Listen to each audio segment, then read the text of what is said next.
All right. It's just about to go live. It takes up just like 1 second. Hello, you are tuned in to the Children's Hour.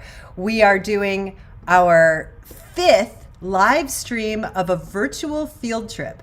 Today, I'm going to let folks in here. Today, we are going to Los Luceros. Los Luceros is located in mid-northern New Mexico and in a town called Española. It's a bit north of that. And we're going to learn what Los Luceros is. And today we're talking about a period of time when last episode, in episode 4, we discussed the Pueblo Revolt. That was a time when people of this region who had lived here for thousands of years had had enough and forced the uninvited visitors of the Spanish out of this region and packing down to Mexico. About 20 years later, around 1700, the Spanish came back. This is the period we're going to talk about today, from about 1700 to 1848. It's a very specific date because that's when a treaty was signed that turned over this region to the United States. But in the meantime, please allow me to welcome our guests. Today we have with us Rebecca Ward. Rebecca is, I'm just going to add a spotlight to you there, Rebecca. She is an interpretive ranger at Los Luceros Historic Site. Welcome to the Children's Hour, Rebecca. I'm also going to introduce to you Carolyn Stewart. Now, I don't know if Carolyn is still here. She's not really showing up here on my thing. I'm here. Oh, goody. Oh, good. I'm glad you all see her. I'm going to add a little spotlight to you. Hi, Carolyn. And Carlin. Carlin Stewart is the regional manager and archaeologist at Los Luceros Historic Site. Also with us today, again on the Children's Hour, so delighted you're here, Mary Wiaki. And Mary Wiaki is an archaeologist at the Center for New Mexico, the New Mexico Center for Archaeological Research in Santa Fe, New Mexico. And these are our experts today on the Children's Hour as we discuss a period that is sometimes called the colonial period. I think we're going to start with you, Carlin. I know you're at the front desk there at Los Luceros. And why don't you start with first set us where we are. We're at Los Luceros. What is Los Luceros? Sure. Hi, everybody. My name is Carly, or Carlin, whichever, and I am the regional manager, as you mentioned. And so Los Luceros Historic Site is located in a very small community called Alcalde, New Mexico. And as you mentioned, that is north of Española, and is right on the way to Taos. So we get a lot of visitors that are coming from Santa Fe and heading to Taos. And so Los Luceros right now is 148 acres. And it encompasses a historic orchard, bosque. It's right on the Rio Grande. We have multiple historic buildings, many of which are on the National Register of Historic Places. And we also have the historic acequia system that we use to water our agricultural fields. And so we are still continuing that tradition of agriculture that has been on this property for hundreds of years. And so that's about where we're located, in between the highway and the Rio Grande. And again, we do have those marvelous river views here.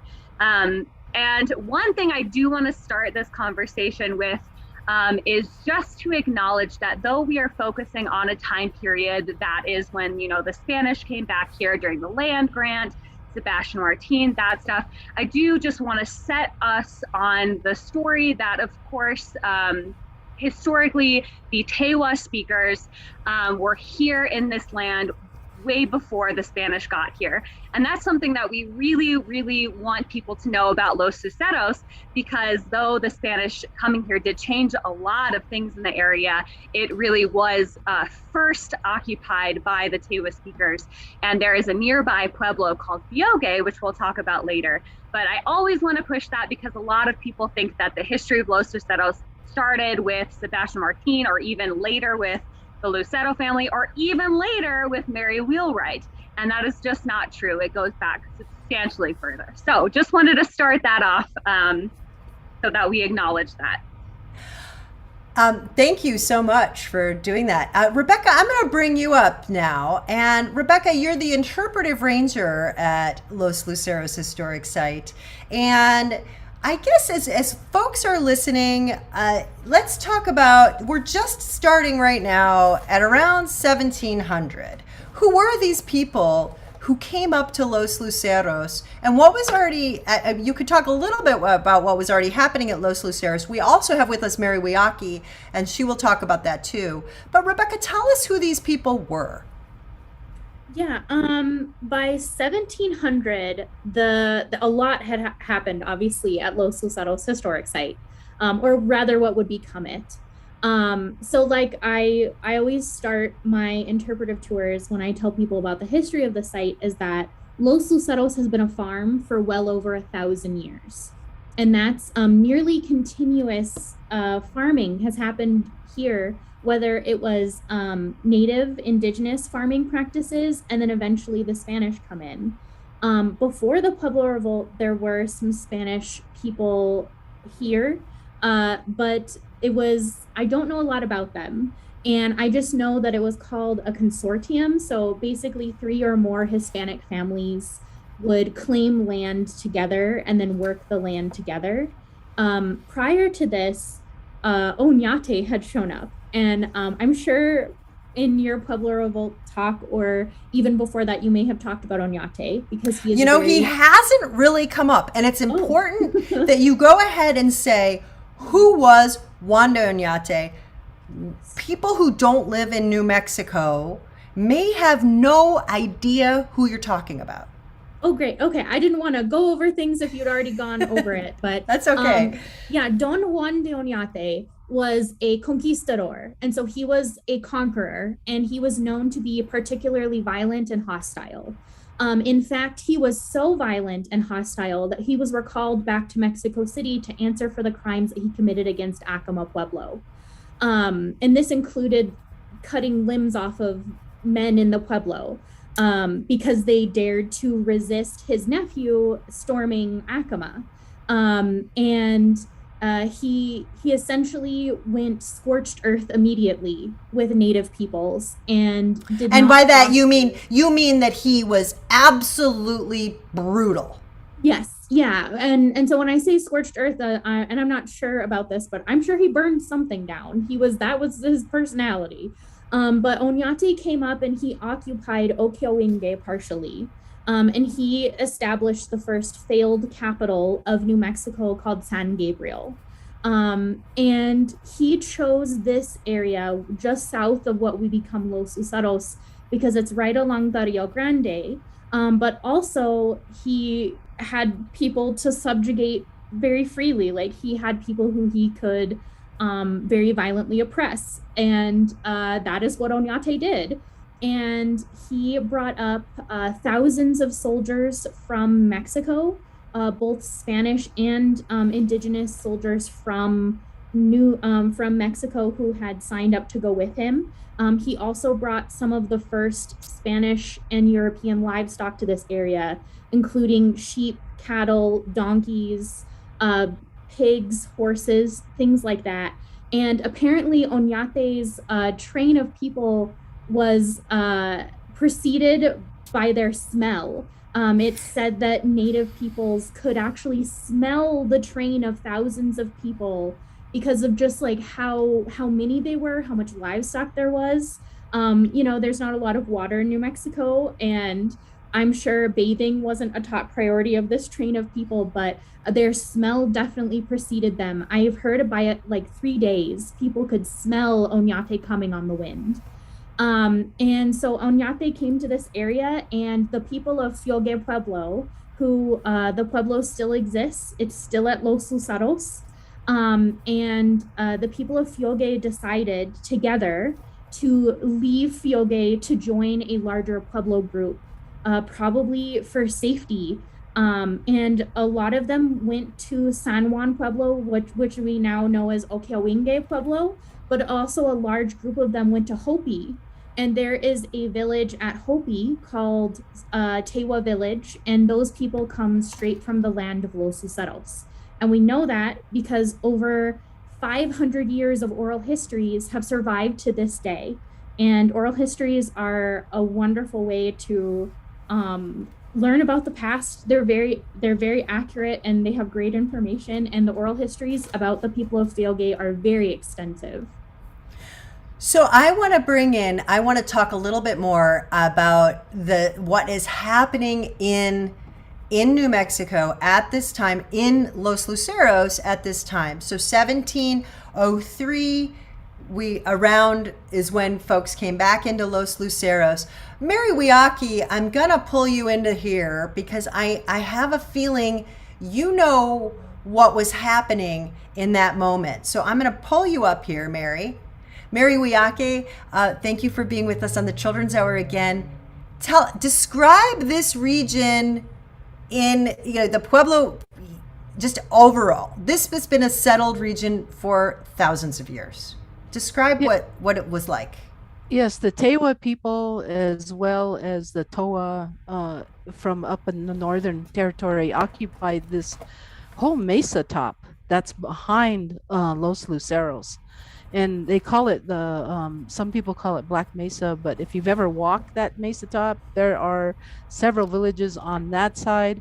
And pre that, they're really spending more time toward the west half of that mesa where there's fresh water. There's the healing waters from Ojo Caliente. There's trade routes with the Comanche and Ute and Kiowa.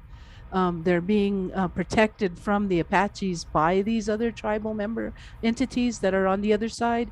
So coming into the Rio Grande Basin, like Rebecca mentioned earlier, was a point of survival because as Coronado comes in, he's bringing biological warfare.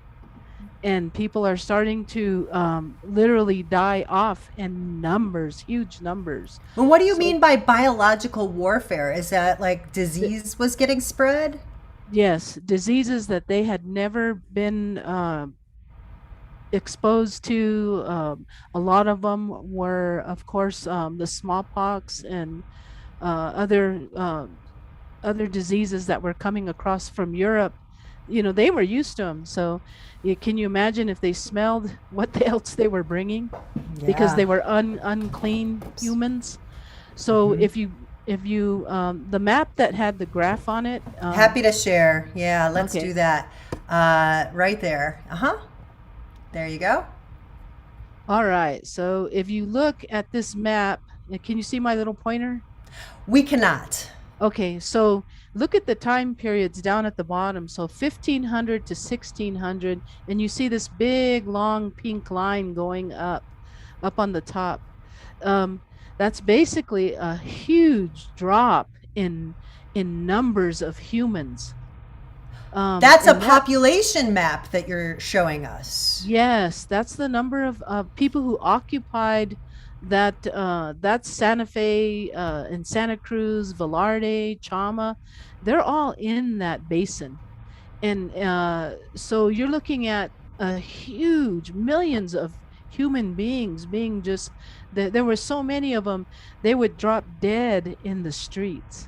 Now, the evidence really to say, hey, this really didn't happen was because if your body laid on a highway or it laid on top of the earth, it would eventually totally disintegrate, unlike during burials that we can find human remains.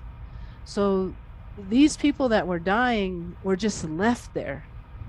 So animals, birds, whatever was eating them, and then the bones disintegrate and go back into the earth. So there really wasn't a true scientific count, but because we know populations and we do archaeology, we get these really interesting numbers. And he would have been coming through Coronado and the rest of the Spaniards coming into the northern New Mexico Valley during 15, 16, and 1700s. So that's why I'm saying there was this whole um, mass of death with the Pueblo peoples.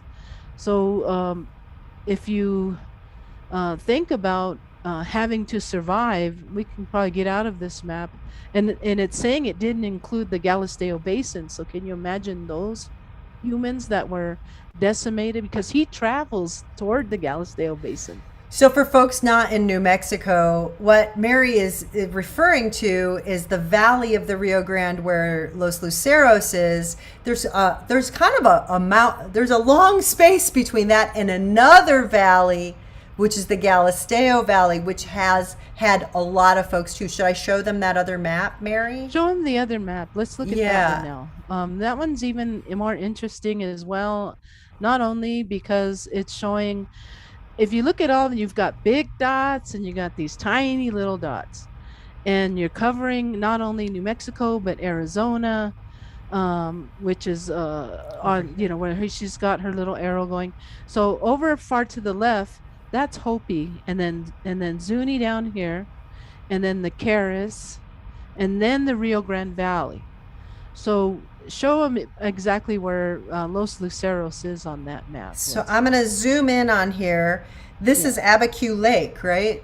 Yes. Yeah. Okay. So we have a lake up here, and Los Luceros is it here? I want to say it's here. No, it's over here. We're right along the Rio Grande. Literally, the Rio Grande is part of our site. But you're on this side, so you're either here or here. No, we're on the east side of the. Oh yeah, Rio so you're Grande. right here. You're one of these. There we go. Okay, is this one you? This one's you. I think that's us, yes, because the big dot right below it is Okewinge, yes. Yeah, that's San Juan. So all those little tiny dots at one time was where Tewa people and Towa and even Tanoan people lived in those occupation sites. So as the disease goes through, it's wiping out all those little tiny dots. They are no longer alive. And so in order to stay alive and keep their, just to survive, just to have a life, they join together and they form the big dots. And so I thought this map was important for the kids to understand that when you go into these, they call them ruins or prehistoric sites. They were actually occupied, and there were people living there, and they weren't really ruins. They had no choice but to leave and join their neighbors, their friends, and create new establishments. So like we were mentioning earlier, we can go away if they understood this map a little bit. What Rebecca and was saying, they and Carolyn, they come in and they're reoccupying this valley. And now they're no longer in the Ojo Caliente side. They all come into the Rio Grande side. They're being shown new technology, new animals, new everything, which is a part of that colonization. Rebecca and Carlin, I want to bring you both back on here with Mary Wiyaki. And what I want to think about now is how it worked. Why were the Spanish able to come back after being thrown out? How come they weren't just thrown out again? How did they make it work? Because you're talking people coming up and spreading disease. One way they could have succeeded was the people died. Violence to keep people from rebelling, because now they knew people were going to rebel, so we're going to use horrific violence. How else? Yeah, how else did they survive? I mean, what they must have. I don't understand. I mean, I can't really quite understand why they'd want to be in a place where they're not wanted, but also what gave them that edge? Because something was imbalanced here. What did it? Well, the Spanish came back with cannons, was the main thing. I would say the Pueblo Revolt did a really wonderful job of allowing Native peoples to cement their culture again and sort of like recenter themselves after just the amount of violence and trauma that all of their communities had gone through collectively with the Spanish. And when the Spanish came back in 1700, I wouldn't say they were any kinder or anything, but the policy towards Native people had turned from like actively antagonistic, if that, to more kind of like passively antagonistic, I guess, if that's the way how you could categorize it. Like they were still antagonistic, they were still trying to convert as many people as possible. But because Native peoples were able to like go into larger communities together, and they knew that the Spanish were going to backstab, they knew that the Spanish were not good when they came back. I think it was easier for, not easier, but it was harder for the Spanish to take advantage again, because that relationship was, there was no relationship if Native peoples could help it. Like they didn't want to, they knew that the Spanish were going to try to take advantage and be violent, pretty much. Well, I wanted to bring up that Los Luceros was based on 51,000 acres or more. And we're talking just a few Spanish coming back, and there still were thousands of people living here. Can we please bring up how they got the labor to create this farm? Because this is something that is frequently glossed over in our history, which is, and I don't know, Mary, maybe you want to come to this. It's a history that this could not have been made, could not have functioned and ranched 51,000 acres without one thing. Mary, you want to talk about it? They speak about Tewa occupation, but they were bringing Native Americans from South America. These were Mexican tribes that came up, and they were even given their own villages in the city of Santa Fe, and they used them to build the Salinas Missions. The Tampiro had been brought up. So because of the bad taste that was left in the Tewa people's mouths, a lot of them refused to help with the building of these structures here in the Northern Valley. So they were bringing in enslaving. I'm trying not to use that word, but it's the only word I can use. They weren't coming on their own free will. No, they were actually capturing people and bringing them up. And someone mentioned, well, they didn't bring any women, so they were bringing forced women to cook, women to do textile, women to do other menial labors, plus in capulating their children to do a lot of the labor. You think about the men, but they didn't want the men. So if they got young children and women and say, if your child doesn't work for me, I'm going to do this to them. So as these children grew up, they assimilated to how they were going to be absorbed into that culture. So as time changes, you get these children who think they're Spanish or think they're European, and they grow up and they tell their children and their children, they forget that they were Native Americans until someone does a DNA and, wow, I didn't know I was Native. That's happening a lot right now.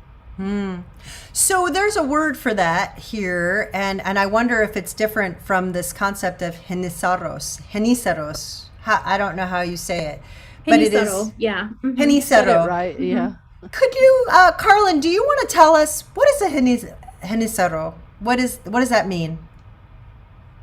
Well, I actually was going to say Rebecca or Mary could speak about that. The one thing that I did want to bring up was the really interesting relationship here at Los Luceros with the construction of the Sequía Madre. And so we're talking about indigenous labor, about slave labor, that type of thing. But something weird happened here. In the 1700s, when the Acequia Madre was constructed, of course, all of this land was stolen. But in order to get the Acequia Madre built, which for those who don't live in New Mexico is an irrigation canal, basically, that is like connects to the Rio Grande, goes through this area and spits back out at the Rio Grande. And we use it even today to water our fields. But to build that big of a system, what Sebastian Martin did was actually gave land back in exchange for the labor to dig that acequia, which is a little bit of a twist because, you know, sometimes it really was a very, very slave labor ordeal. And this one was kind of a backhanded, like, we stole the land anyway, but we're going to give it back. So it was just a weird connection. But I think it's important to mention because it is, of course, I mean, terrible. The land was stolen to begin with, but it's different. It's interesting because not everyone did that. Usually it was just labor. So take it away, Mary or Rebecca. Yeah, Mary, and I'd like you to also talk about the difference between the Hinizaros and what people think of as slavery in America. Hinizaros are the word means mixed blood. So mixed blood, I mean, you could have Basque in you, you could have Scottish, you could have so many different humans inside one person. And the having all that opportunity to be able to speak those languages, because language helps you survive. So you're a Spanish speaker, you're a Tewa speaker, you can speak a little bit of Apache, you might know Comanche, and you can and come in and occupy these spaces without too much somebody being angry with who you are. So I think having this adaptation as a mixed blood, you could sort of filter in and out of these communities. I want to work for you, so can I pick your apples this year, and next year I'll go pick chili for, up the road. Or so they were moving. These little mixed blood families were moving and trading labor for food a lot of times. So I think that's how that little Hinasario communities, I think that's how they survived. And if they were allowed to be absorbed into those little communities like Los Luceros or Velarde, or, as you go up the Rio Grande, and see those alcalde, a lot of those are Hinasario communities.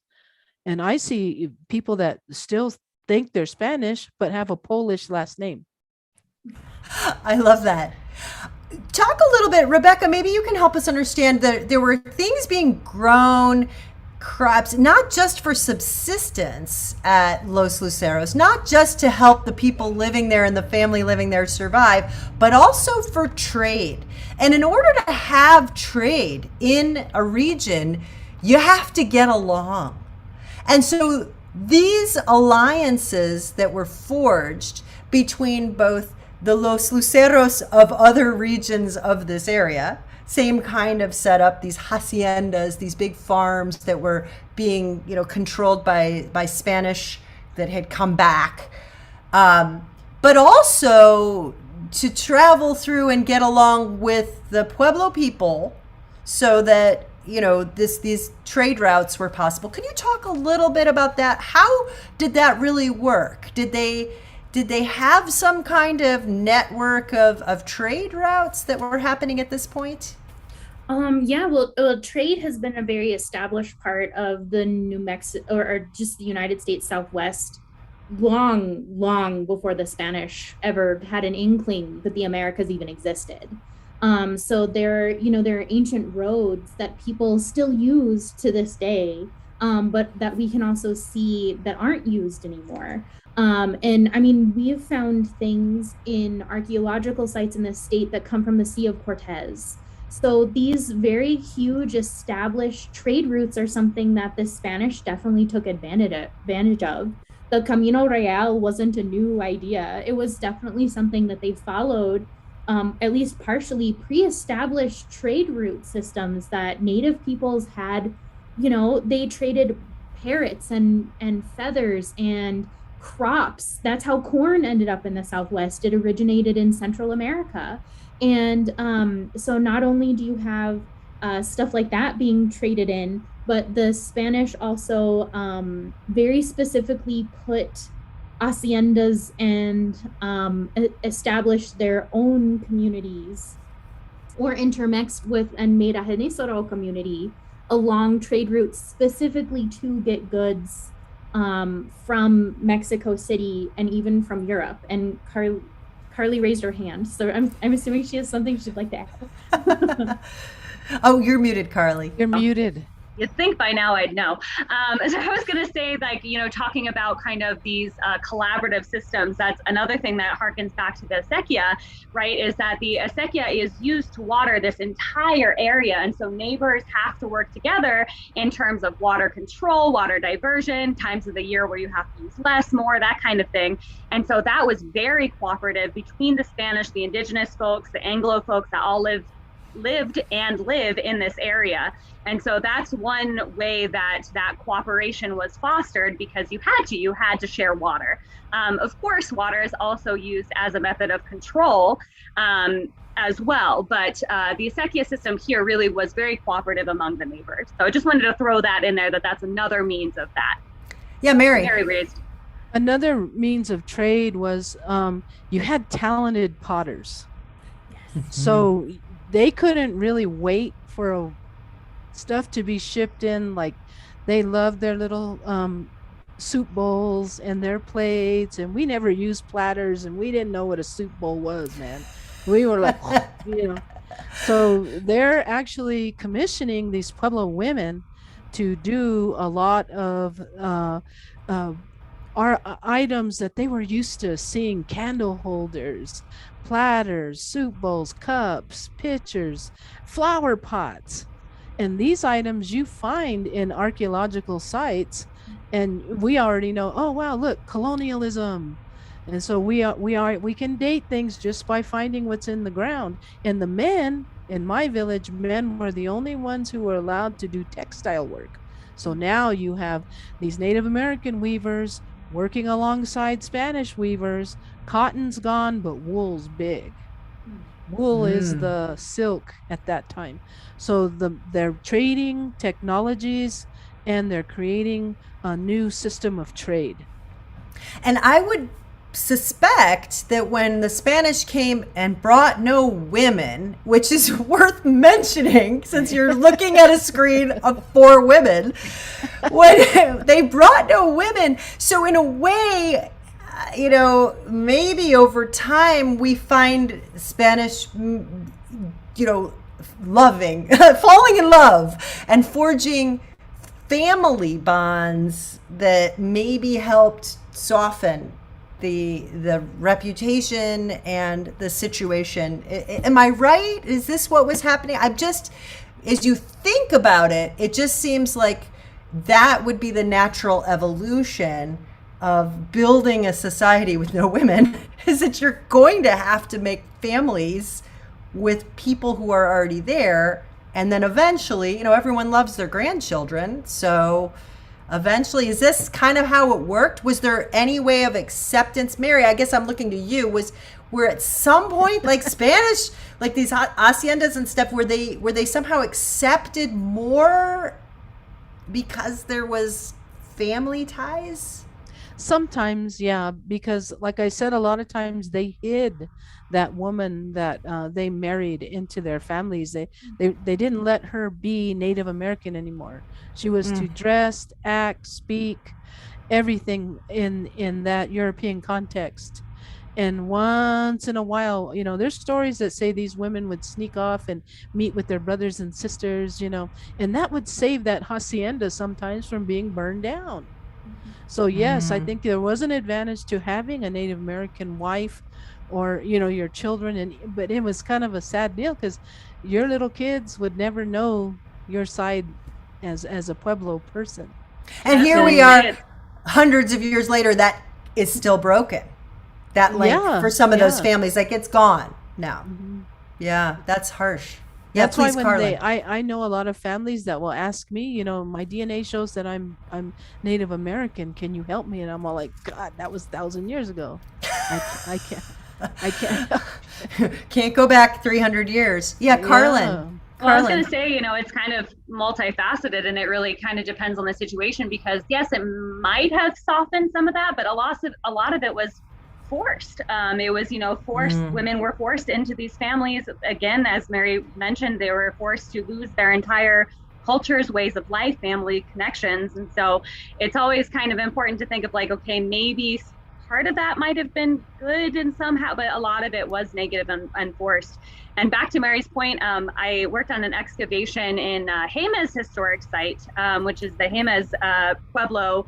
And we did actually find those kind of mixed objects archaeologically. And so it was candle holders and plates, but it was designed in a Pueblo manner using the exact same local materials. And so that was a perfect example of what you're talking about, how it was like colonial artifacts, but made by the indigenous people there. So I just want to bring that up is that, I had that experience of seeing that there as well. And of course, the Jemez Historic Site does have the church on it as well, so.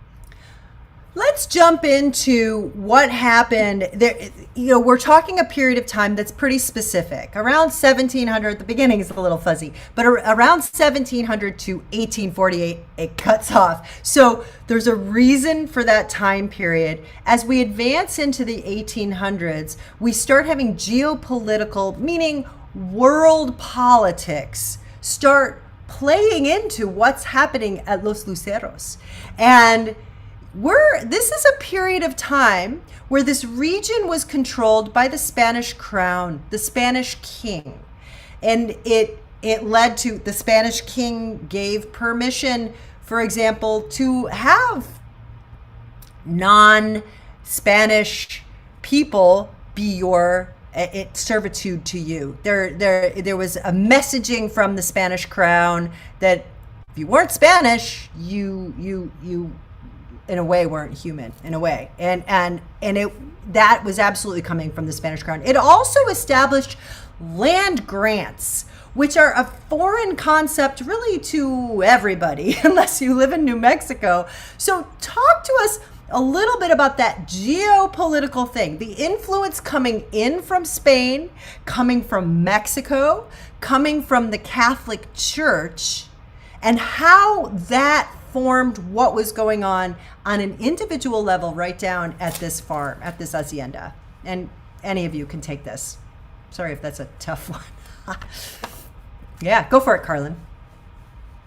Oh no, Mary. Are we all pointing to Mary? Everybody's pointing at Mary. I was going to say Rebecca. Oh, Rebecca. Okay, Rebecca's right up here. Okay. If Mary would like to, she can. No, go for it, Rebecca. Tell us about it. Yeah. So, it's great. Right behind you, Katie, is a picture of our hacienda as it stands to this day. The hacienda does not look as it would have in the 1700s when it was originally built. It would have been one story. It would have looked like a square with a hollow middle. It would have had the big arches where people could bring in carts with horses to weather attacks if those were happening. The hacienda now has a second story, and it's in what's called a Greek revival style. And that was added in the early to mid 1800s by the man who gave Los Luceros its current name, Julian Lucero. And he was really the one who was making a lot of the big like political changes. Julian Lucero himself lived under 3 different political regimes while he was the owner of Los Luceros. And that was the Spanish originally when he first claimed the hacienda and bought a lot of the land from his cousins. And then Mexican, because the Mexican-American War is what ended with the Treaty of Guadalupe Hidalgo in 1848, and that's when New Mexico became a U.S. territory. And then, like at the very last 10 years of his life, he lived through the beginning of American colonialism. And so all of these influences really changed Los Luceros. The hacienda has a whitewash on it. The walls are white now, and that is very European. And that was made as a decision by Julian Lucero to make the walls white because it's very European to do but also it's very colonialistic to do. It makes your house stand out. It made it like a Spanish house instead of a native looking house. Like it set it apart as the county seat. And Julian Lucero was very like pro-Spanish. He was very like pro-colonialism. Like he was very pro the United States government when they came in.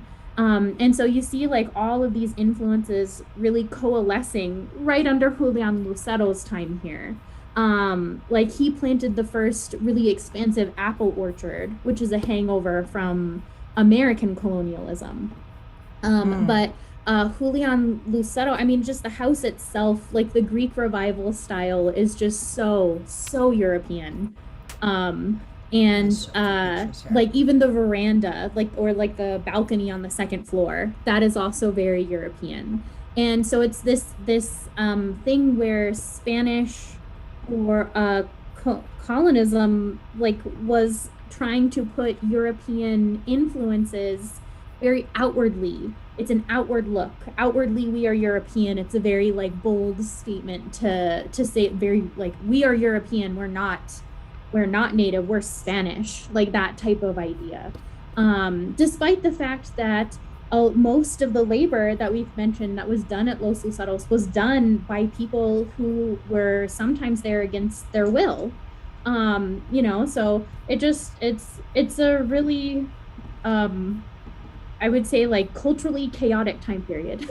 And something that you mentioned earlier, Katie, before we jumped into this talk was you mentioned like Spanish coming in and into places that are already occupied. And that's something that's really important with the Hacienda is that when archaeological testing was completed, it showed that there were structural stones of the foundation. So stones used to create the foundation that was potentially a field house. And so the field houses were constructed by the indigenous peoples who farmed that land using the floodwater farming. And so the hacienda actually is built on top that we think on top of an indigenous field house. And so it's interesting that you're right. People did come in and see, okay, there's already a foundation here. There's already stones. There's already farming. I'm going to plop right here. And you're very right in that assessment. Typically, a lot of those structural stones from archaeological sites were reused in that manner, especially here at the Hacienda. Mm-hmm. Wow. They're absolutely right about that. And the Spanish had a habit of building on top of existing structures, kivas, you know, other occupational sites. And that made sense. You're in this large amount of water. It's perfect farm country. Yeah. Well, and that's what you would kind of think if you're coming to a region and you're going to take it over, you're going to look for the best land. You're not going to go to the middle of the desert where there's nothing growing.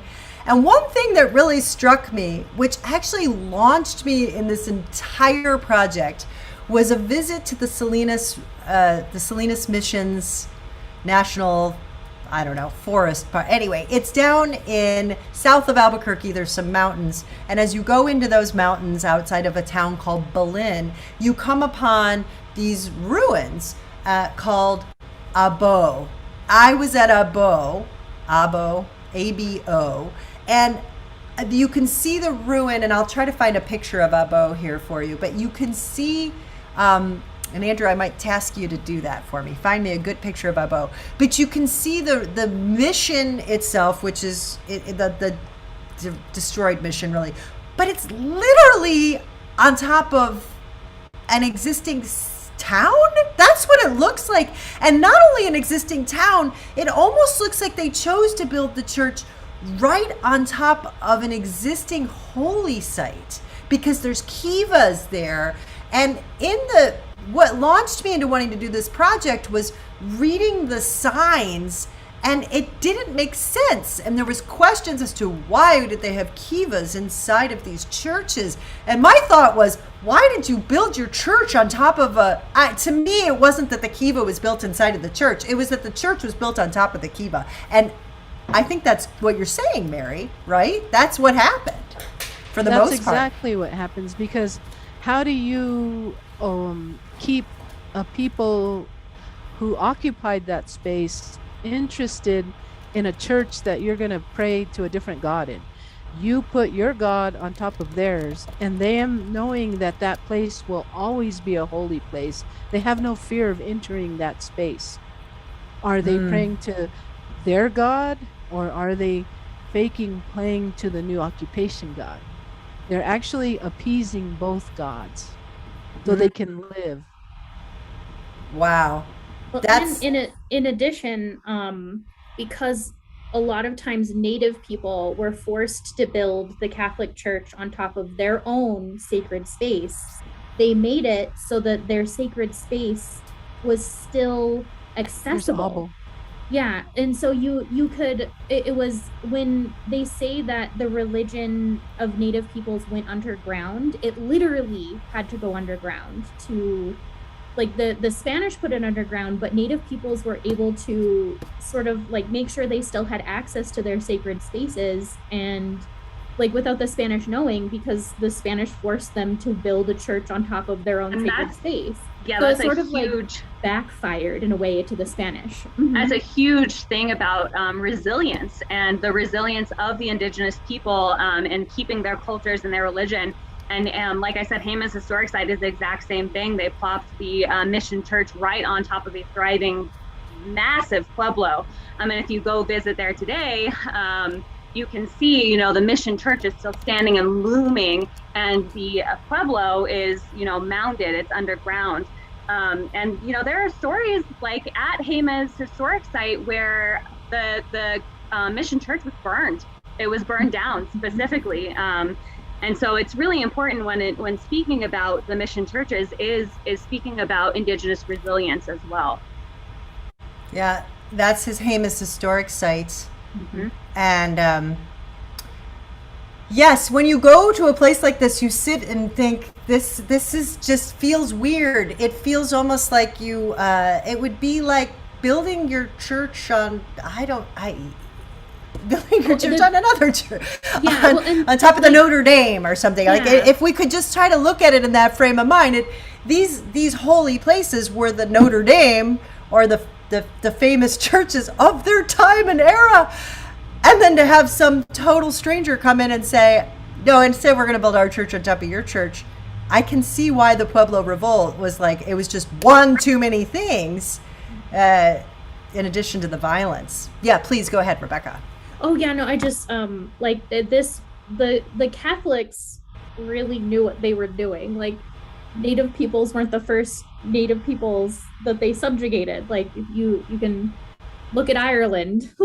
Yeah. The Catholic Church was pretty much like they knew what they were doing, and they very intentionally desecrated Native American like important religious sites to say like Catholicism is the reigning religion. Like it's part of the forced conversion. So exactly. And when the cannons were being fired at Taos Pueblo and it hit their church, it wasn't like the Taos Pueblo were like, oh dear God, they hit our church. They were just like, it's their church, they built it, let them blow their own God up.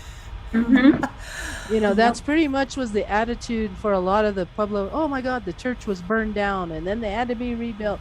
Well, they didn't care if it was burned down. At least they were gaining their own sacred space back. So let's figure out what made this region worked in this 150-year period. It worked. That's all we'll say. It was working. There were sheep, that were being eaten, and wool was being made, and pottery was being made, and people were kind of getting along in a tenuous sort of peace. But then what was the deal with the Mexican-American War? Why did the Spanish secede over to Mexico, and what happened there? What would have changed things for people here? Anything? Did it make any difference whatsoever to anyone who lived here? People were really upset. Yeah, it was an upsetting time period. And I think the Pueblo people, having been through it over and over, were just waiting. They were watching to see if they were going to rub each other out, in that hopes. But they knew in order to sustain their own selves, they would have to choose a side. Who are we going to fight with? Who are we going to connect with? So they joined the Comanches. Wait, I'm just kidding. now you're just like throwing in you're kidding. No kidding in history. Okay. So they didn't have did they have to choose a side, or did they just stay, or were they like the Switzerland of the Southwest? Did the Pueblo peoples decide not get involved? Rebecca can probably tell us a little better, but just to start us off, here we had a lot of indigenous and Spanish people together who have been living here for a really long time. Were not thrilled at the fact that they were about to become part of this United States. They were not happy at all, and so there were revolts, and one specifically in Taos. Rebecca, take it away. Oh yeah. So the Taos revolt is happening pretty much because General Kearney, who was the general for the United States, walked into New Mexico in 18, I think it was like a year or two before the treaty was actually signed. But General Kearney literally marched into Santa Fe, and was like, this is now the United States of America. And that was it. That was the claiming of New Mexico. He didn't take over the whole state. He literally just stood in the middle of Santa Fe and was like, it's America now. And so that's a lot of the Hispanic people and indigenous peoples, especially in Taos, were very upset that people in Santa Fe were just sort of like, okay, like that's fine, sounds good, America. And so you really see a divide not only in Hispanic communities, but also in Pueblo communities, of people being very like, do we side with America or do we not side with America? And Los Luceros sided with America. And we know that because Julian Lucero let General Kearney's men stay in the fields of Los Luceros on their way to quell the Taos revolt. And so they stayed there and met up with another group of soldiers on their way north to end that rebellion. And I'm sure Julian Lucero, who was a very politically motivated and savvy man, he decided to side with the U.S. government, and it ended up working out very well because the U.S. government won. But yeah, that's really what changed there. I'm not sure if Julian got anything in particular from the U.S. government for siding from them, or if maybe he was just allowed to keep his land. Like, I don't know how that all shook down. But when it came to Hispanic families, for them, after the United States comes in after 1848 or around that time, they got kind of a big shock when the US government treated them differently than they treated Anglo people, because while they were Hispanic, they weren't white. And that was something that the US government was like, well, we're just going to take anybody's land because we don't care that you're not native, but you're not white either. And so that was something that was a big shock to a lot of Hispanic communities when the US government was systematically stealing their land this time. So we had these land grants, which came about because the King of Spain said, this family owns this giant chunk of land. And if you look at a land grant map, which I could pull up here, you will see that it was, huge swaths of land abutting one another. There really weren't any room for Pueblo land in the middle of that. It was just like land grant. They still exist today, the land grants. Can someone please explain what is a land grant and why is a land grant? What and why? I can do it. I can go for it. Don't make me tell you. Okay. Anybody wants to jump in, go for it. But a land grant is essentially a well-connected or wealthy Spanish person could go to the Spanish colonial government and say, this piece of land is unoccupied by Spanish people, and I would like it. And as long as there wasn't another Spanish person who had claimed that land, usually the Spanish government said, okay, you want this land, you can have it. And that was part of the literal colonialism. It's they're colonizing the land in the name of the Spanish crown. And the Spanish crown wanted all of the territory as much as they could get, to establish like the bounds of their empire, pretty much. And so that's how our land grant was first established. A man by the name of Sebastian Martin Serrano petitioned the Spanish government in Santa Fe and said this land is unoccupied. The side note being by Spanish people. And the Spanish government said, okay, you can take it because we don't want native people to have it, pretty much. And that's what a land grant is. Why a land grant happens is a lot more complicated. It has to do with the culture of Europe wanting to conquer the culture of the places they were conquering. And the tradition of giving land to a family forever, Yes. which is, Mary, this had to be a totally bizarre thing for people living here to be suddenly told, oh, you're in a land grant. They're like, what? They didn't really understand what land grants were. They took them as a squatters, like they call them squatter rights. So that's a common name for what a land grant is possibly and is what happened to a lot of the Pueblo lands. So we were, as long as we could occupy our traditional homeland, like Puye belongs to Santa Clara, and all these, if we could keep our sacred sites like those ancestral sites too for ourselves, whatever happened on the edges, because we used mountain ranges, we didn't have fences. So, okay, well, those people, they're not bothering us. Let them live on that land. And when they wanted to occupy or work that land, it's like, you can't do that because this land belongs to the Serranos. And it doesn't belong to you anymore, even though there's no fence that says it's theirs. So it played a really big psychological warfare game on Pueblo people in general. And where are they going to, and rather than fight, okay, well, then we'll just go over here and keep working the land we've been working. Even though we know we're looking over the fence like, that used to be mine over there, So Mary, that's how grants work. Did the farming and agricultural practices, they must have changed because now there were horses and there were donkeys and there was cattle.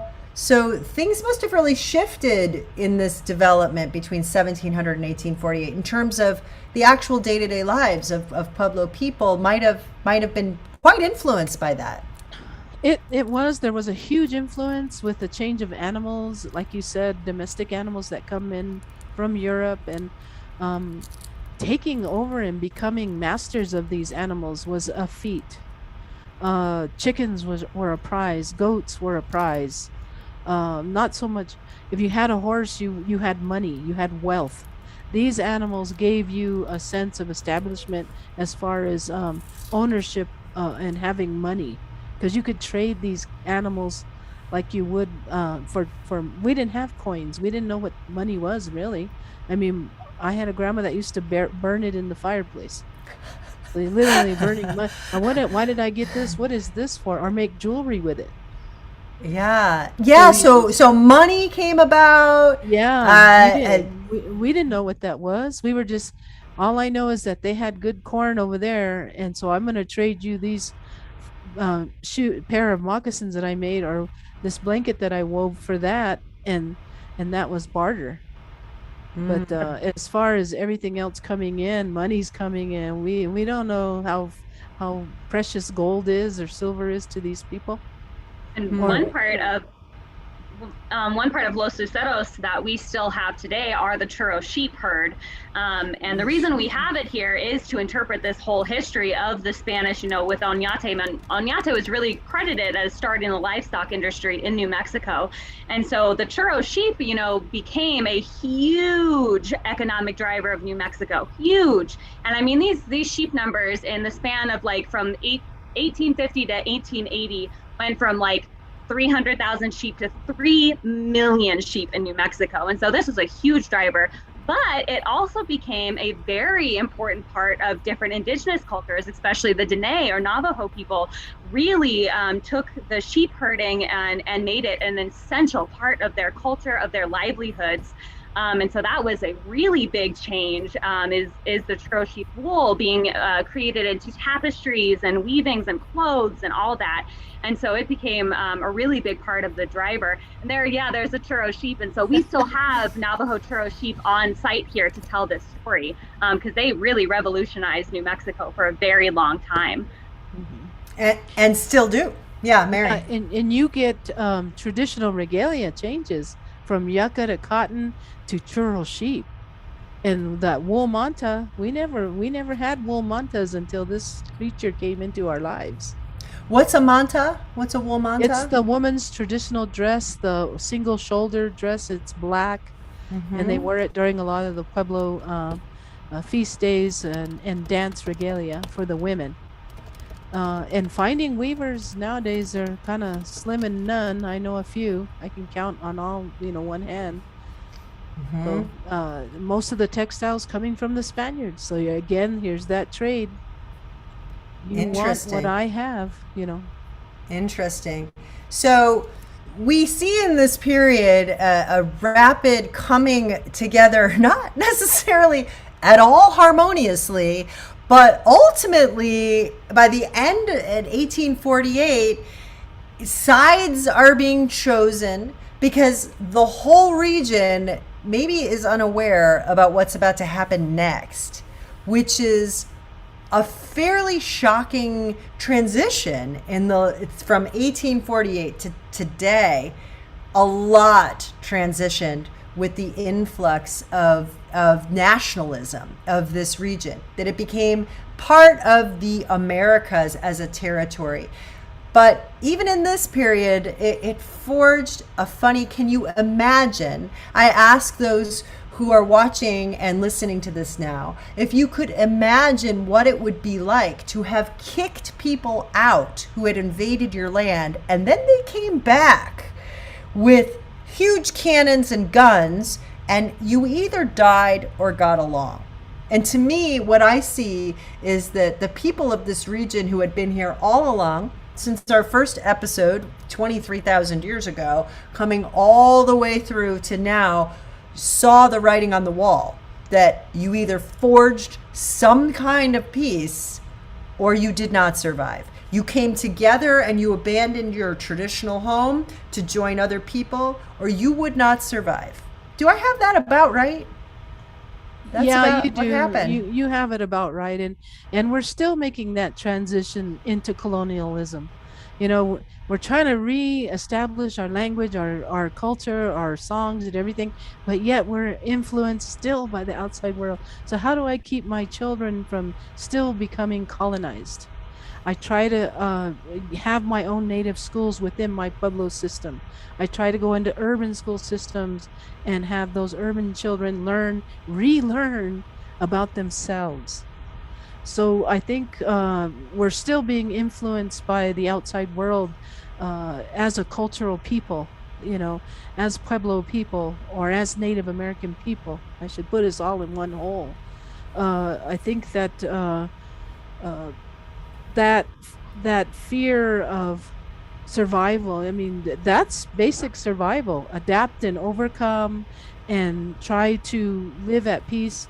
Because that Catholic Church, believe me, my grandfather, who was a clown, and which is a big society in the Pueblo world, he was the head clown. Yet he was an altar boy for the Catholic Church. So what he was doing was he was saying, yes, I have to practice what my people have practiced for thousands of years, but I've got to go serve this church that has an occupation within my Pueblo system. And if I don't, they're still going to come against us some way or some fashion. So he taught us how to straddle both lines, both worlds, and that's still happening within the Pueblo systems. And why is Los Luceros not? It's a historic site now. It's like a museum here, And that's not the case with most of these haciendas in this region. What happened to the people of Los Luceros that they gave it to the state of New Mexico? How did that come about? Did it come about that way? No one gave Los Luceros to the state. The state bought Los Luceros. No generosity there. Okay. Really, gotcha. it's just a lot of luck, honestly. It gets very, very murky in the history. But the last Hispanic family to own Los Luceros was the Ortiz family, and they were related to the Luceros. Eliza Ortiz, the woman of the house, she was half a Lucero. So her grandfather was Julian Lucero, the man who like liaised with the U.S. government. He was the judge of the county. He did court proceedings in the house. So she inherited it, but because she was a woman, her husband is really the one who inherited it. So it kind of became the Ortiz Ranch, but it was still called Los Luceros. And then he sold it to a woman named Mary Cabot Wheelwright. And she was the first white woman, the first white person to own Los Luceros. And at that point, she only owned the 148 acres that we own now.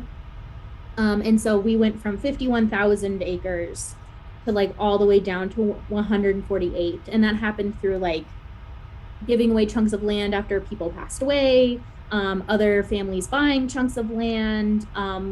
Sebastian Martin Serrano actually like gave a chunk of land to build a new town, like up north of Los Luceros now. And it was a Spanish colonial town though, was not a native one. I feel like he was like, I paid the men from Okeowingate with their own land, and that's all I'm gonna do. And so, yeah. But basically a bunch of millionaires owned the property for like years and years.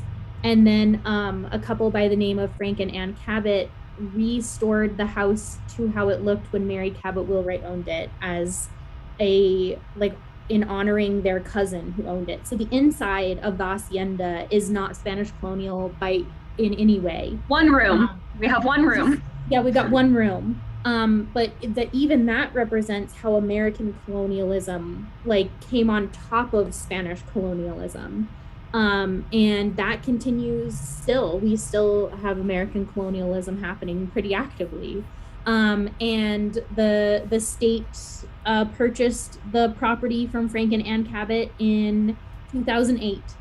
And wow. And so we were a historic property, and then now a state historic site that people can actually visit.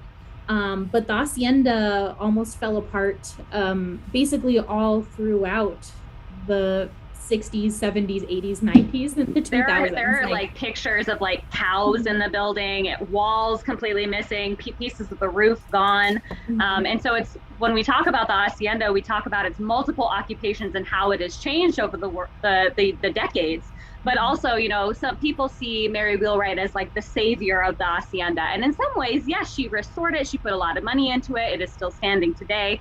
But we really want to acknowledge all the families that came before her, the Ortiz family, the Clarks, everybody that had touched this land. And that's something that we really care about, because Mary Wheelwright is a very important figure in New Mexico. She has the Wheelwright Museum in Santa Fe.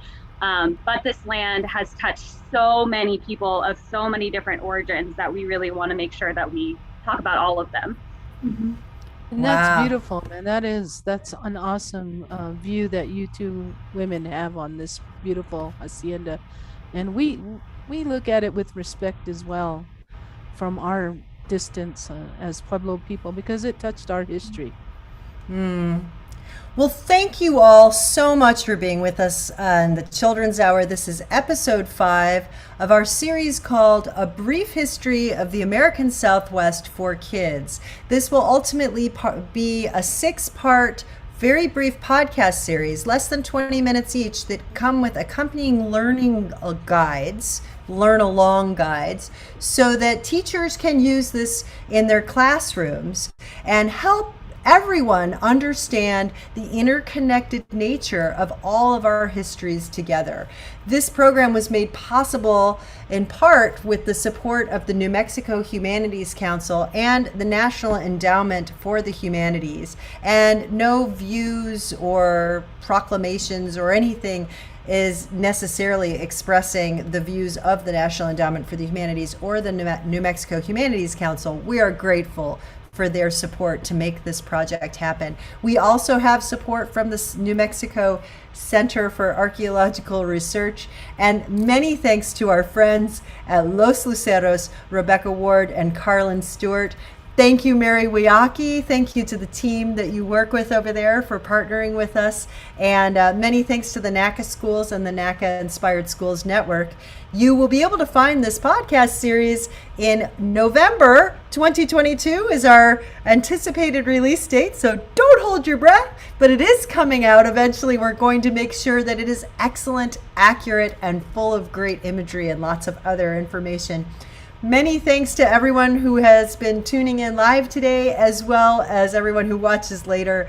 I'm Katie Stone for the Children's Hour. We are a nonprofit based in New Mexico. You can learn more about us at childrenshour.org. There is one more episode in the series, episode 6. Mary Wiaki will be with us along with some other friends who are historians, Melanie Laborowit and others. We are going to be talking about the next period, the next chapter, 1848 to 2022.